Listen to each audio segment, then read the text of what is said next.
Etsy.com/shop/evil broomstick. Buy yourself a hand-painted horror hat. Last week I made a video about House of the Dragon episode 3 where I said that I hated it.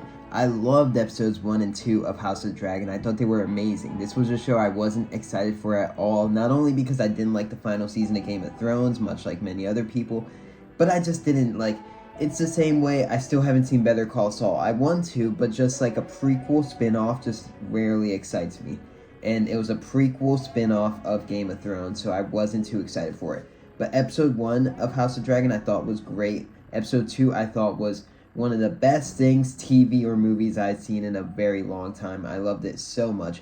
Episode 3, spoilers by the way, Episode 3 did a 3-year time jump. I think with that 3-year time jump, they ruined so much drama and so much great character work they had set up in episodes 1 and 2, and they rushed so much. I felt like they skipped over 2 seasons worth of great House of the Dragon content we could have gotten.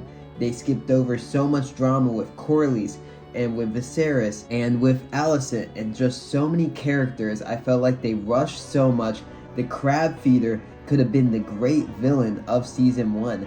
But when Daemon has his battle against him, you don't feel the weight that you felt in Battle of the Bastards or the weight that you felt in Hardhome, because there was no build up to this fight scene. There was no real setup and drama to this. We heard about the Crab Feeder the episode prior, and then he's defeated an episode later by Daemon, and I think they just sort of blew their load a little bit too early on the Crab Feeder. Daemon's now been named King of the Narrow Sea, and he comes to Viserys, and it's a reuniting of brothers. Another thing about this show being rushed, the reuniting of Viserys and Daemon, even though it feels like it's been a long time for them, doesn't feel like it's been a long time for us because we just saw them together 2 weeks ago. If they would have taken their time with this show, stopped rushing things, have Daemon and Viserys separated for longer. In Game of Thrones, when characters will go entire seasons, multiple seasons without seeing each other, so when they're finally reunited, you feel that. In this, it wants us to feel it, but Viserys and Daemon were just together 2 weeks ago. I liked episode 4. I liked that it was just fucking, this is what I loved about episode 2.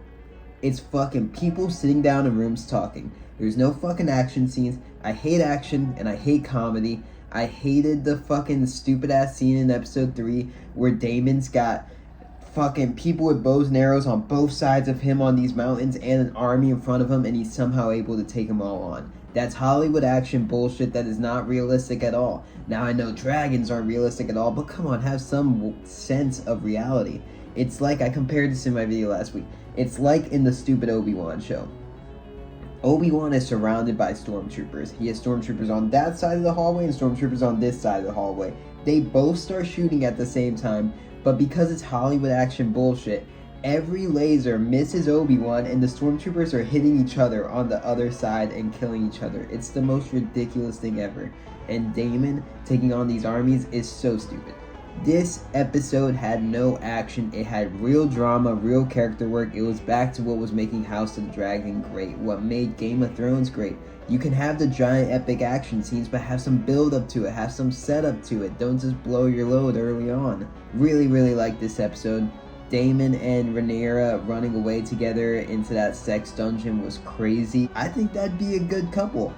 Daemon would get to be king, and Rhaenyra would get to be with someone she wants to be with and not have like one of these people who are pleading for her soul. I mean, yeah, it's weird that that's an uncle and a niece hooking up, but I mean, is it any weirder than that weird sex scene with Viserys and Alicent? Like, that was painful. Watching Rhaenyra and Daemon like hooking up in that sex dungeon was less awkward than watching Alicent getting fucked by Viserys. That was terrifying. I'm glad we might finally be seeing Corlys the Sea Snake in the next episode, because I like Corlys. Corlys was one of my favorite characters in episode 2, and then I felt like his Viserys drama was just skipped over when they jumped 3 years, and I hope to finally see him back. People were calling me a hater last week. I'm not gonna love everything. I loved episodes 1 and 2. I didn't love episode 4, but I really liked that it got back to its simplicity, not his bombastic action scenes, just tame characters and drama We're seeing under Viserys' rule that Westeros is starting to break into pieces, and Rhaenyra marrying the Sea Snake could kind of weld things back together a bit and merge things back together, or she could get with Daemon and just further rip Westeros apart and Viserys' reign apart. But after episode 3, I was like, fuck this show. Episode 4 got me back down. Etsy.com/shop/evilbroomstick. Buy yourself a fucking horror hat. Peace.